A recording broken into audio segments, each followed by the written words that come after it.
Porque as nuvens têm sempre o formato de alguma coisa. Naruhodo. Bem-vindo ao Naruhodo, podcast pra quem tem fome de aprender. Eu sou Ken Fujioka. Eu sou Altair de Souza. E hoje é dia de quê? Fúteis e úteis. Vamos pros recados da paróquia, Altair. Bora. Número 1, vai no apoia.se e deixa sua contribuição. Já agradecemos. Número 2, vai no iTunes Store e deixa 5 estrelas e um comentário. Isso aí. E número 3, apresente o Naruhodo para uma amiga ou um amigo que não conhece o Naruhodo ou que nunca tem ouvido um podcast. Vamos aumentar o tamanho da podosfera. É isso aí.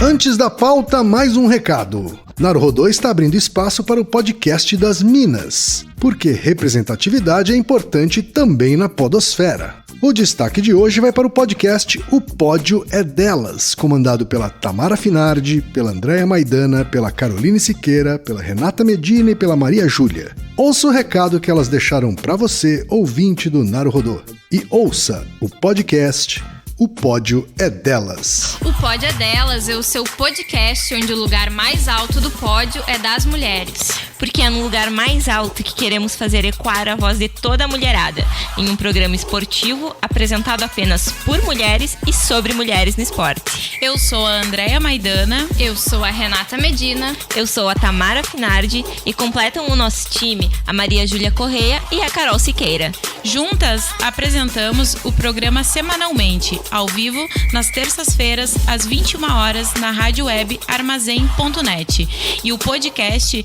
é disponibilizado no Mixcloud e na nossa página do Facebook, O Pódio é Delas. Hoje eu vou jogar pra ganhar. Eu nasci pra vencer, nada pode me parar. Somos mulheres guerreiras verdadeiras. Altair, temos uma pergunta de ouvinte. Quando você comeu pão com manteiga hoje, tinha Jesus escrito no pão? Tinha? Será que você viu alguma coisa? Seu gato parecia diferente? Tem gente que vem. Pois é, todo dia. A gente também. A pergunta, que é de todos nós, mas veio do Anderson Silva, que é gerente de projetos de Jundiaí, São Paulo, Altair. Oba, mais um de São Paulo. Ele manda o seguinte: olá, quem é Altair? Todas as vezes que eu olho para uma nuvem, eu associo ao formato de alguma coisa, qualquer que seja. Um bicho ou qualquer outra coisa. Afinal, por que temos essa atitude aparentemente insana? Você tem essa atitude aparentemente insana?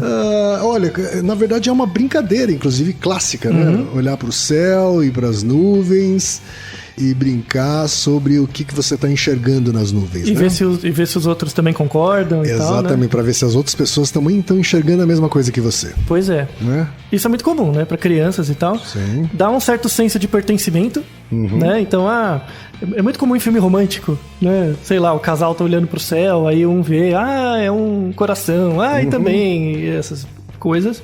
Na verdade, isso tem um nome. Tem um nome geral e um nome específico. Certo. O nome geral chama apofenia. Apofenia. Vem do que isso aí? Apofenia é ligado a qualquer coisa, não precisa ser só nuvens. Tá? Pode ser qualquer coisa. É você ver sentido nas coisas. Certo. Mesmo onde não tem. Isso vale pra formas, pra rosto, pra ideias, tudo. E é uma coisa da natureza humana, é isso? É uma coisa da percepção mesmo. Nosso cérebro faz isso mesmo que você não queira. O tempo todo. É intrínseco a ele, é estrutural a ele. Vamos dar um exemplo de apofenia bem fisiológica, assim. Que é, por exemplo, você tem seu olho. No fundo do seu olho, você tem a retina, tem as estruturas do olho, mas no fundo você tem a córnea, onde tem as ligações com os receptores nervosos que mandam a informação pro cérebro. Certo. Tá? Bem no meio dessa estrutura nervosa, você tem um ponto que é onde o nervo se liga ao olho. Nesse ponto, você não tem células receptoras, porque é exatamente onde liga. Tá? Esse ponto é chamado fóvea. Né? Fóvea. Então, na fóvea, na verdade, é como se no meio do seu campo visual tivesse um buraco. Certo. Que é onde o cérebro não registra informação, porque não tem nenhum neurônio para registrar, porque é onde a ligação do nervo com o olho. Mas você vê um ponto preto no meio da sua vista? Não. Você nunca viu isso, né? Que na verdade tem um ponto preto, mas seu cérebro completa. Então, isso é um fenômeno... Mas ele existe, esse ponto preto existe. Existe, mas por apofenia... Esse pixel queimado aí. Não é nem um pixel, é um ponto razoavelmente grande.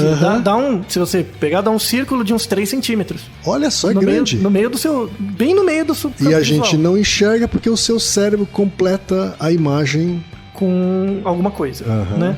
Tem um experimento, vamos deixar na descrição esse experimento, são 2 círculos de coloridos, vermelhos, por exemplo, 2 círculos, eles estão a uma certa distância, tá? Aí você imprime o papel, dá pra fazer no computador também, você fica de frente pra eles, tapa um olho, né? Porque o que acontece? A fóvea de um olho completa do outro. Certo. Então, às vezes eu não tô enxergando com um lado, mas a informação do outro olho completa. Então você tapa um olho e fica olhando para um dos pontos, certo. Uma das bolinhas. E aí você dá uma distância, você vai ver que a imagem do outro vai sumir. Por quê? Porque a imagem do que cairia no outro olho, na verdade, caiu na sua fóvea. Só que como você tá com o olho fechado, você não enxerga. Entendi. E aí seu cérebro completa com um borrão. Né? Então a gente deixa esse experimento, é um experimento clássico de neurofisiologia. Isso mostra que o nosso cérebro ele é formado para gerar apofenias. Começa com apofenias visuais, certo. mas aí com o próprio desenvolvimento do cérebro leva para qualquer coisa. Né? Então você ver nuvens e achar que é um cachorro, achar que é um rosto, achar que é um coração é totalmente normal. Certo. Tá? A apofenia ela tem vários tipos. Tá? Então você fazer conexões entre coisas que não são relacionadas é comum, todo mundo faz isso o tempo todo. Aliás, é um dos grandes problemas da sociedade hoje, né? As pessoas ligarem coisas que não têm sentido entre elas, mas tudo bem. E chegarem a conclusões... Nada a ver, né? Mas enfim, você vê que... Os gregos falavam muito disso, né? Eles tinham uma expressão latina que chama post hoc ergo propter hoc. Post hoc ergo propter hoc quer dizer... Depois disso, entretanto, antes daquilo. Então, os gregos faziam uma piada, que eram os gregos antigos, né? Que era o seguinte, tipo, eu espirrei e logo depois um raio caiu. Não, Zeus me deu saúde. Mandou saúde porque ele jogou um raio. Aí o amigo chegava, não, post hoc ergo propter hoc. Não é porque 2 coisas acontecem uma depois da outra que elas têm relação. Eu pedi pra São Longuinho e aí a coisa apareceu. Isso, e aí você dá os 3 pulinhos, e aí reafirma o que você estava pensando antes. Mas enfim... A apofenia é bem geral, tá? Quando você trata de formas, né, você tem a pareidolia. Certo. Tá? Pareidolia é a capacidade, aí ligado a estruturas humanas, você verificar faces ou percepções antropomorfizadas nas coisas. Então você olhar uma nuvem e achar que essa nuvem é uma pessoa, é uma pareidolia, que é um tipo de apofenia. Certo. Tá? Quando ele acha que é um bicho, também tá valendo? Vale um pouco, vale. Ou pareidolia tem que ser humano?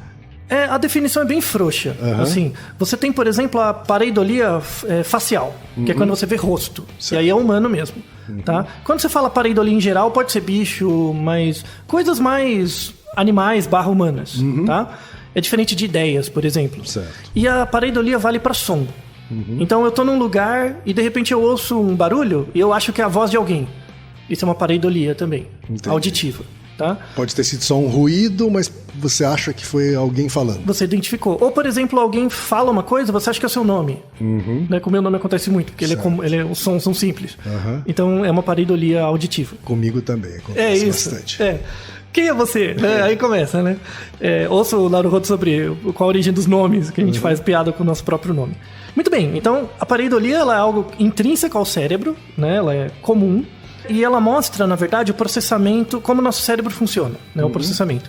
Então a gente falou isso em outros Naruhodos, mas nunca é demais relembrar que o cérebro tem 2 tipos de processamento. Ele tem o processamento bottom-up, que é a informação que está no ambiente e entra em você. Então eu vi a nuvem. O fato de eu estar vendo uma nuvem, a informação está fora e entra dentro da minha cabeça. Então bottom-up. E você tem o top-down, que é o que o meu cérebro já possui de conhecimento anterior, seja por memória, seja por pré-ativação de outras estruturas, tato, paladar, que, adicionado à informação bottom-up, gera um sentido novo. Então, por exemplo, se eu sou um bebê, eu nunca vi um cachorro, eu olho a nuvem, não vou dizer que é um cachorro, porque eu não tenho esse repertório. Tá? A pareidolia acontece quando a informação externa ressoa com uma informação interna. Aí vira pareidolia, você tem que ter sentido. A pareidolia ela é aprendida.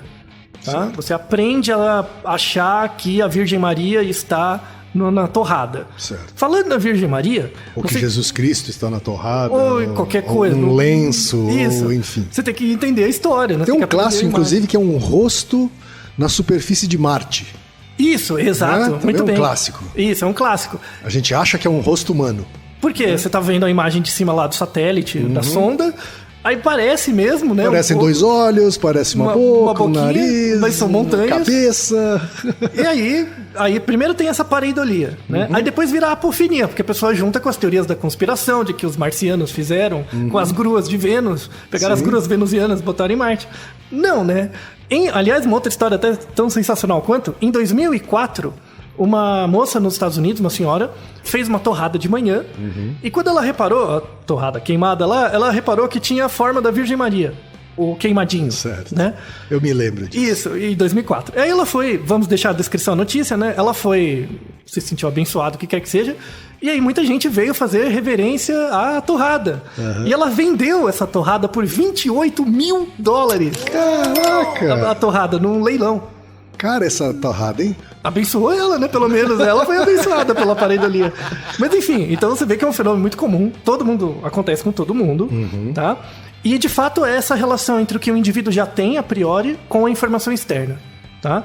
Eu falei que a pareidolia é aprendida porque, de fato, você tem que aprender quem é Jesus Cristo para poder comparar ele com alguma Claro, coisa. você tem que ter um repertório. Tem que aprender o que é o cachorro e tal. Tem um componente da pareidolia que é inato, tá? Que são as faces. Rosto humano. Rosto humano. Rosto humano para humanos, tá? Certo. Existe um componente da pareidolia que é inato, que é essa capacidade de perceber rosto.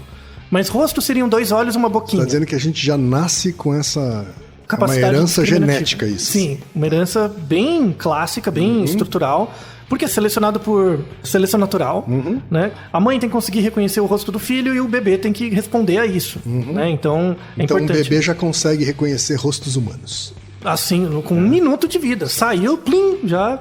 Ele não reconhece a diferença entre o meu rosto e o seu. Claro, Mas ele percebe mas que ele tem sabe 2 que é um olhos e rosto uma humano. boca. Então, Os outros objetos ele não sabe o que é, mas aquilo Isso. ele sabe que é um rosto humano. isso. Tem um experimento clássico que é você pegar uma raquetinha de ping-pong, né? E desenhar bem duas bolinhas e um semicírculo, né? 2 olhinhos e uma boca. E o bebê acabou de sair. Plof, saiu, né? O bebê, ele enxerga, tá? Ele só não enxerga tão bem, mas ele enxerga. O bebê acabou de sair, 1 minuto de vida, você pega a raquetinha e mostra pra ele. Ele enroladinho. Ele vai fixar o olhar. Olha Né? só. Ele fixa o olhar. Se você mostra outras coisas, ele não fixa tanto, mas Quer se você dizer, não mostrar... precisa nem ser um rosto. Pode ser alguma coisa que lembre um rosto. Isso. Pode ser a bola do Tom Hanks lá no Isso, filme. Wilson. Pode ser o Wilson. Pode. Quanto mais estereotipado com 2 bolinhas e um semicírculo, melhor. Certo. Tá? Isso são chamados geons. Geons são formas básicas que os organismos nascem. Capacidade de perceber, né? Nós temos geons básicos, que são círculos e semicírculos, triângulos e quadrados. Certo. Então a gente consegue discriminar isso. E aí, ao longo da seleção natural, tem uma certa conformidade de círculos, quadrados e triângulos que pra gente é adaptativo, que é a forma do rosto. São 2 bolinhas e um semicírculo, né? Então os emoticons fazem sentido. Total. Eles são exacerbações das pareidolias. Certo. Se você mostra pra um computador, ele não sabe que aquilo é um rosto. Você tem que ensinar pra ele. Você sabe que a Cíntia, que é uma das sócias da UMAP, a agência, né? Ela liderou um estudo que eu achei brilhante. Né? Que como foi? Eles, na verdade, pedem para as pessoas classificarem as emoções de acordo com emojis, né? Usando emoticons. Né? Usando emoticons para tentar traduzir a emoção que aquilo está transmitindo. Que é uma peça. Que uma peça está transmitindo. E as conclusões são realmente impressionantes, assim, no quanto se aproxima de fato da emoção humana, na tradução da emoção humana. Então, se você pensar, isso vem antes da palavra. Né? A palavra é um outro layer de aprendizado, né? Um outro nível de aprendizado. Então, os emoticons são mais básicos mesmo. Certo. Tá? Aí, falando estruturalmente do cérebro, né? Isso é tão importante reconhecer face que a gente tem uma área específica. A gente tem uma área especializada em reconhecer faces, que é a área face fusiforme. Certo. Onde fica essa área? Pega a sua nuca, põe a mão na nuca, um pouquinho pra cima. Certo. Sabe quando você pega a sua nuca assim, tem uma reentrância embaixo? Que é onde parece o pescoço encaixa na sua cabeça? É ali. O giro fusiforme é uma área grande, mas a área face fusiforme é um pedacinho ali, tá? Ela é responsável por esse reconhecimento. Isso, que o bebê reconhece, é bem ali. Obviamente os bebês nascem com o cérebro ainda em desenvolvimento franco, então a área é bem pouco ativa, vai ficando ativa com o tempo, tá? Ou seja, a face é uma das coisas que a gente mais enxerga nas coisas. Inicialmente, É isso? sim, e porque é A gente muito bate relevante. o olho numa tomada, acha que é 2 olhos, uma boca. Um carro, uma casa. A frente de um carro, Isso. os faróis são olhos e sei lá, o paralama é uma boca. Isso, tudo. E aí você acha que o carro é agressivo ou o carro é esportivo Isso. pela face. Né? Se o carro tá bravo Isso. ou não. Então, aí as pessoas acham que é o design. Não é, velho. É o seu giro fusiforme. É o nosso cérebro, na seu verdade, cérebro não o mesmo. design, né? É o seu design cérebro. talvez se aproveitando do seu cérebro. Exato, porque o nosso cérebro já é programado para isso. Certo. Essa área face fusiforme, ela é mais ativa do lado direito do cérebro. Isso é linkado também com outro Naruhodo, que é se razão e emoção estão em lados diferentes do cérebro, que a gente mostra que para algumas atividades básicas você tem especialização em áreas. Certo. Então face é muito importante, então tem uma área. Outras atividades mais gerais, por exemplo, ser racional, ser emocional, não tem uma área específica. Usa o cérebro inteiro. Como é que eles descobriram, né? Não sei se você sabe, mas a descoberta dessa área, que a gente reconhece fácil, isso já é bem conhecido. Mas descobriu-se apenas que a área face fusiforme é responsável para isso, descobriu-se em 1994. Caramba, muito recente. Muito recente. Muito recente. Né? Porque necessita de estudos de ressonância magnética, então é algo mais caro e elaborado. Tem um caso interessante que é o paciente CK. É um paciente clássico da neuroanatomia, neurofisiologia. CK deve ser as iniciais Isso, desse as iniciais paciente. dele. O paciente CK, ele teve um acidente de carro e ele teve um trauma crânioencefálico, ele lesionou uma área do cérebro e ele teve um problema chamado agnosia. Agnosia é a perda da capacidade ou dificuldade de identificar objetos. Certo. Então, por exemplo, eu te mostro, quando você tem agnosia mais grave, eu te mostro uma cadeira, você vê que ela tem um encosto, que ela tem onde senta, tem os pés, mas você não reconhece que é uma cadeira. Então você chega pra pessoa e fala, coloca uma cadeira na frente dela. Me descreve. Tem 4 pernas, tem um encosto, tem um lugar pra sentar. E o que é? Não sei. Ela não consegue nomear o objeto. Você dá um martelo, fala, tem um cabo e uma cabeça. Mas o que é? Não sei. Ela não consegue juntar. Essa pessoa, apesar de ter uma agnosia grave, ela não identificava os objetos, ela identificava rosto. Por quê? Porque o que é um rosto? São 2 olhos, um nariz, uma boca. E você junta, né? Sim. Ele conseguia identificar rostos, inclusive reconhecer rostos familiares e rostos não familiares. Certo. Logo, a área que reconhece, que junta as informações, não é a mesma que junta os objetos. Quer dizer, a da face realmente é um departamento independente. É um ali. guichê diferente que não foi lesado pelo acidente, Certo. mas os objetos foi. Muito interessante. Muito, mas muito mesmo. Então isso foi ontem à tarde que descobriram Pois isso, é. né? E você tem também aí quando você fala pessoas normais, por exemplo, você quem conhece muitas pessoas, né? Você já viu muitas pessoas na sua vida. Sim. Se eu fizer uma lista de 100 rostos de pessoas que você já viu, né? Mesmo vai estar nesse rosto pessoas que você conhece muito bem e pessoas que você só viu uma vez, tá? Aí eu te pergunto, quem são essas pessoas? Tá? Se elas são familiares ou não. Certo. Normalmente, uma pessoa comum acerta uns 40%. Tá? Então, tem muita gente que ela viu uma vez num guarda-face e tal. Então, elas acertam uns 40%. Acerta 40% o quê? Dizer quem é. De dizer se é familiar ou não. Ah, tá. Só se é familiar ou não. Isso. Eu acho que eu acerto mais. Então, Tudo bem. pega a média, né? A média é 40%, tá? Tem as pessoas que têm boa capacidade. Eu guardo muito bem rosto. Tá? Elas acertam Agora, pouco se mais. você perguntar o nome, aí já danou. Isso, então. A pessoa é familiar, mas não sei. Então, em média, 40%. Certo. Tá? Você tem uma doença, uma característica também, que não é a agnosia, que é chamado propagnosia. Propagnosia é a pessoa que não consegue discriminar rosto. Ela não consegue ver rostos. Assim, E é o mesmo problema da agnosia, só que Não na consegue área... distinguir um rosto do outro, é isso? Às vezes ela não distingue, quando é grave ela nem consegue ver um rosto. Não consegue ver um rosto? É o mesmo problema do objeto. Ela vê, tem 2 olhos, tem um nariz, uma boca, mas quem é? Não sei. Quer dizer, a agnosia, nesse cenário aí, afetou Sim, o departamento que... afetou só o departamento do rosto, Certo. das faces e não do resto das coisas. Né? Essa que fica aqui na nuca. Na nuca, isso. Inclusive tem um filme muito interessante, que é, vamos deixar na descrição também, que é uma moça que teve elas, na verdade, tentaram matar ela. A história é mais ou menos assim, uma pessoa tentou matá-la e não conseguiu, mas deixou ela com uma lesão cerebral que afetou a capacidade dela de reconhecer faces. Certo. E aí ela não conseguia reconhecer as faces das pessoas. E ela, por exemplo, namorava uma pessoa, namorava um cara, mas ela não conseguia ver que era o cara, ela reconhecia ele por causa da gravata. Cara. E aí um dia apareceu um cara com a mesma gravata. Ela foi lá, deu um beijo no cara. Porque não Tem sabia. um filme desse, Tem um conto do Oliver Sacks, né? Tem uma história do Oliver Sacks, tem um filme também. E na verdade essa moça começa a se apaixonar pelo próprio cara que tentou matá-la. Entendi. Entendeu? E aí é uma história interessante. É tudo culpa da própria agnosia, né? Então você tem as pessoas, em média 40% das faces você acerta. Você tem pessoas que aí é 1, 2% da população tem uma super percepção de faces. Consegue discriminar e tem uma memória para faces muito acima da média, tá? Inclusive, a capacidade delas é maior ainda do que os algoritmos de reconhecimento facial. Caramba. Ela consegue acertar mais. Tanto é que hoje em dia, na Scotland Yard, né, na Inglaterra, eles têm 2 dessas pessoas que trabalham como investigadores. Eles ficam vendo vídeos de circuito interno para identificar os ladrões. Então vê fotos e identifica no vídeo porque essas pessoas têm um talento maior que o do computador. Né? É uma habilidade, hein? Nossa, uma super habilidade. É muito. Não sei o quão útil é, mas né, é importante. Outras aplicações também da visão de faces é a leitura de ideogramas. Então, japonês, coreano menos, chinês principalmente, a escrita é por ideogramas, né? E uma forma de aprendizado dos ideogramas, porque você tem que memorizar milhares, né? É você associar com figuras humanas ou formas animais, é gerar pareidolia, né? Então você pega, sei lá, o ideograma chinês do cavalo, lembra um cavalo. De pessoa, lembra uma pessoa. Mentira, não lembra, mas você força para lembrar. Sim. E isso aumenta muito a aprendizagem. Então você criar sentido entre as coisas, principalmente com formas, né, por pareidolia, aumenta a aprendizagem. Todo mundo já fez isso para prova, para coisas do tipo. Seguindo ainda nisso, que é muito interessante, né?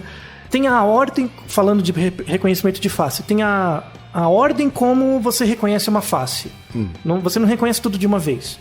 Então, primeiro o olho, o cérebro reconhece os olhos, depois a boca e depois o nariz. Né? É tudo em milissegundos, mas em geral você processa o olho. Às vezes nem precisa do nariz, né? Se tiver 2 olhos e uma boca, já é o suficiente. Excelente observação. Excelente observação. O nariz é o que transmite menos informação. Né? O olho e a boca é o que importa. Tá? Que é exatamente o que o recém-nascido reconhece, né? É 2 bolinhas e um semicírculo, não precisa ter nariz, né? E é por isso que nariz é a coisa mais inútil que existe, né, gente? Nariz, tipo, cirurgião de nariz. Ah, que meu nariz é feio. Seu nariz nem existe. Você nem olha seu nariz.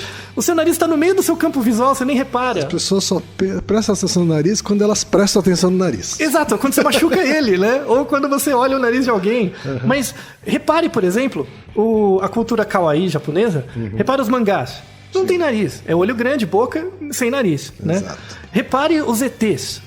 Todas as representações de ET que você encontrar... Não tem nariz. Os bonzinhos não tem. Os malvados têm um nariz enorme. É verdade. Pega os filmes do Star Wars lá, os malvados naquele bar, quando entra com as formas todas, os malvados sempre são grandões com nariz grande. Agora, os bonzinhos não tem nariz. Você, nariz é uma coisa completamente... O nariz achatado, né? É uma mutação da seleção natural que não serviu pra nada. não transmite nada. Agora, olho e boca, beleza, né? As criancinhas reparam nisso muito bem. As caricaturas também têm esse sentido, né, de ressaltar olho, boca. A menos que a pessoa tenha um nariz muito diferente, aí eles fazem na caricatura e aí é o que chama a atenção. Tá? Mas geralmente é olho e boca. Esse fato, né, de a gente processar primeiro o olho, boca e depois o nariz, inspirou, a gente vai deixar um artigo também na descrição, métodos de algoritmos de machine learning para identificar faces. Certo. E para identificar pareidolias. Esse artigo é muito interessante. Você pega fotos de ambientes, casas, carros, objetos, e o computador tem que dizer se o indivíduo acharia uma pareidolia ou não. Certo. Então, se o indivíduo reconheceria A máquina precisa saber isso. Se o indivíduo reconheceria uma face ou não, né? Para você descobrir isso, tem que descobrir como uma pessoa processa a informação. Sim. Então, você vê que o desenvolvimento do algoritmo é exatamente o estudo das áreas cerebrais que codificam faces. Certo. E aí eles montaram um algoritmo e o computador acerta mais de 80% das vezes, ele concorda com a pessoa. Então, de novo, o cérebro não é um computador, né? Mas os computadores tentam ser cérebros mais ou menos. Certo. Então você, recado pro povo da computação, estude biologia. Sim. Tá? O melhor jeito de se fazer um computador melhor. Tem também para mostrar, né, o grau da pareidolia nas pessoas, um artigo de 2014 da revista Cortex, uma revista muito importante de neurociência, em que eles fizeram assim, eles pegaram eles mostram para você uma tela, sabe aquelas TVs antigas que você coloca no canal que não tá passando nada? Sim, só ruído, chuvisco. Isso, fica aquele ruído branco. Então, eles colocam uma imagem assim, né, com ruído branco lá mexendo, e aí eles vão trocando de tela. Todos são ruídos brancos, né? Eles vão trocando. Então eles vão trocando só a tela, todos têm esse chuvisco. Aí ele dá uma instrução pra pessoa, ele fala, ó, 50% dessas telas vão ter rostos de pessoas. E você vai me dizer quando tem, quando não tem. Só que nenhuma delas tem. Ou seja, você ilude a pessoa. Sugerindo. Você sugere, né? Ouça o nosso episódio sobre hipnose, tá? Sim. Você sugere isso e aí, nenhuma delas tem nenhuma face, tá? Em média, as pessoas observam faces em 38%. Então, tem lá 100 imagens. Eu te digo, ó, 50 delas vai ter, tá? Rosto. E não tem. As pessoas reconhecem pelo menos 38 com o rosto. E aí, eles fizeram isso com a pessoa dentro da ressonância e viram as áreas. Pro grupo de pessoas que não sofreu instrução, tipo, vê aí, o cérebro era ativado e tal, mas com uma ativação mais ou menos homogênea, né? Quando você dava a instrução das faces, ativava o quê? A área do giro fusiforme. Então a pessoa ficava buscando, era uma percepção top-down. O cérebro, cadê a face? Cadê a face? Cadê a face? Tava procurando mesmo. Procurando. E aí criava, e muitas vezes criava a face, né, no ambiente. Isso é uma alucinação? Isso é uma pergunta. É uma boa pergunta essa. O que você acha? Você acha que é uma alucinação? Eu acho que a pessoa pode achar que é uma alucinação. Não, mas ela viu uma face. Tipo, eu vi uma face. Você tá me dizendo que tem face em 50% delas. Eu vi. não sei se é uma alucinação, mas com certeza algumas coisas que as pessoas dizem que foi uma alucinação, foi isso. Isso, boa descrição. Boa, você tem uma saída pela direita Tem boa. um episódio do Darren Brown que ele fala sobre crenças religiosas, né? E como muita gente afirma que viu uma imagem de um santo na frente dela, né? Quando, na verdade, ela provavelmente estava procurando por aquela imagem, né? O cérebro dela inconscientemente estava buscando aquela imagem, porque ela estava num lugar sagrado ou coisa do gênero, né? Então ela fabricou aquela alucinação, né? Mas ela viu de verdade. Isso, ela viu uma de imagem. verdade. Ela viu de verdade uma imagem, né? Mas não significa que foi uma alucinação. Então, mas essa é a diferença entre sensação e percepção. A pessoa teve uma sensação perceptual, que é ver a imagem, né? Só que ela colocou nisso uma percepção. Então a percepção veio mais de dentro para fora do que de fora para dentro, né? Então, nesse sentido, é uma alucinação. Certo. Só que não é uma alucinação dissociativa. Sim. Então, Mas tecnicamente é uma alucinação também. Quando ela criou a imagem isso, quando na ela cabeça dela, quando ela botou uma coisa onde não tem, é uma alucinação. Tudo bem. Só que ela deu não sentido a uma imagem que ela viu, Isso. é uma alucinação também. Isso. Só que não é dissociativa. O que muda a alucinação de uma alucinação clínica por uma doença mental é a fonte. Então, seu cérebro sempre completa as coisas. Sempre. Então, ele sempre vai colocar coisas onde não tem. Tecnicamente, é uma alucinação. Certo. Só que, quando a alucinação acontece porque teve uma cisão entre a sua percepção e a realidade, por conta de uma doença mental, aí vira uma alucinação. Ou por uso de uma droga alucinógena. Aí vira uma dissociação, aí é mais grave. Tá? Mas seu cérebro faz isso o tempo todo. Tá? E tudo bem. Tá? É normal, é adaptativo e tal. Mostra também o efeito da hipnose. Como a hipnose, uma pequena sugestão já gera uma diferença de percepção. Sim. Tá? Mesmo em pessoas que não são suscetíveis à hipnose, elas são suscetíveis a ver faces onde não tem. Porque é algo bem básico. Né? É relevante você ver uma face. Tá? E associado com esse artigo de causa material, que é bem cérebro, tem um artigo de 2018 da psicologia, né? Em que eles fizeram um teste de percepção de face, né? A pessoa tinha que ver onde tinha face, onde não tinha também, no mesmo estilo. Só que eles aplicaram um questionário nas pessoas, para ver diferenças individuais, né? Então eles pegaram 84 pessoas, aplicaram uma escala que chama escala de esquizotipia. Não é que a pessoa é esquizofrênica, mas são frequência de comportamentos esquizoides, tá? Mas não tem a ver com a doença mental. Então eles perguntavam para as pessoas assim: com que frequência você vê, ou se já aconteceu, você sentir que o seu corpo perde a forma? Você acha que seu corpo não tem a forma que tem? Ou que você ouve eco, por exemplo. Ou que você ouve vozes comentando o que você faz. Isso, só para você ter uma ideia, é uma escala que vai de 1 a 36 pontos. Certo. Quanto mais pontos, mais próximo da esquizofrenia você tá. Em média, as pessoas respondem 1 ou 2. É muito pouquinho, tá? Certo. Então, não se preocupe se uma vez você responde sim para alguma pergunta já tá doendo, não. Em vira e mexe tem alguma coisa, é normal. Seu cérebro completa. Eles aplicaram essa escala nas pessoas comuns, tá? E eles viram que pessoas que tinham um valor um pouquinho mais alto, também tinham mais pareidolia. Confundiam mais rosto, via rosto onde não tinha, tá? O que é normal, né? É esperado que você tem pessoas... Aí volta na questão da apofenia. Você tem pessoas que, de fato, buscam sentido nas coisas e acabam conectando coisas que não têm conexão direta. A apofenia vale para outros sentidos também? Vale. Como audição, tato, olfato. Sim, tudo. Porque eu já vi um experimento, né? O mesmo Darren Brown já fez 2 experimentos que eu assisti. Uma delas era olfativa, então ele dizia que tinha um incenso que solta uma essência meio de hortelã, ou de menta, meio mentolada, mas que é bastante sutil. Ele abre o pote e pede para que o auditório vá levantando a mão à medida em que sente esse cheiro. Porque ele falou que o cheiro ele se espalha de um jeito... homogêneo, sim. Isso. E aí as pessoas começam a levantar a mão. Uma pessoa, 2, uma meia dúzia num auditório de 200 pessoas, assim, chega a levantar a mão dizendo que sentiu o cheiro. E ao final, ele diz, então, que não tinha cheiro nenhum. Né? Que aquele pote que ele abriu era só água. Né? É a mesma coisa. Ou seja, o seu cérebro te induziu, né? Isso. Através de a partir de uma sugestão, o seu cérebro foi lá e completou com um cheiro. Isso. A sensação de um cheiro. E a mesma coisa ele fez com som. Ele fala que tem uma frequência que só algumas pessoas conseguem ouvir, aí ele solta essa frequência e pede para quem estiver ouvindo levantar a mão. Poucas pessoas levantam as mãos, né?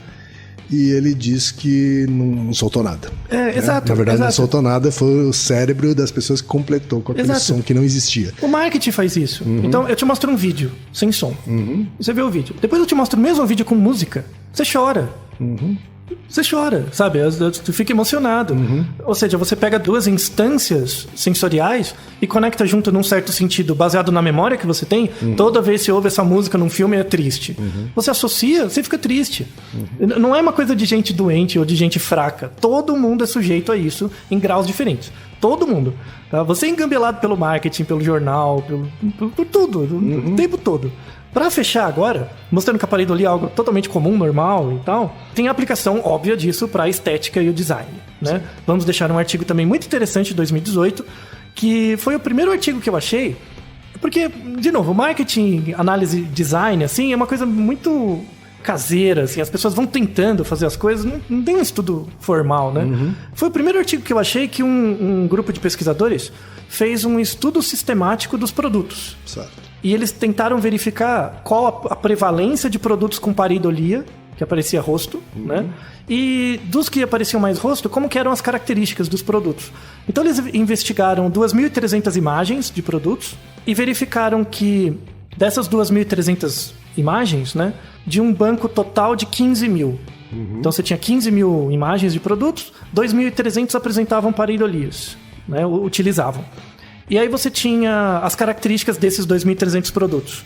Eles eram produtos com tamanho médio de até 50 centímetros. Tá. Podia ser uma caixa, podia ser um objeto. Não eram produtos muito grandes, nem muito menores que 50 centímetros. Em geral, focado em faces. Então a pareidolia era estimular rosto, não aparecia corpinhos, coisas do tipo. E rostos felizes ou com rosto de surpresa.